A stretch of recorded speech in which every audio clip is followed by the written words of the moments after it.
But if you know anything about these types of birds or anything, please tell us, because I guess we're going to take care of the birds.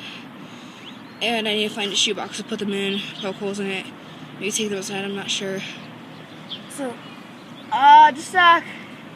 So, if you guys know anything about the birds, please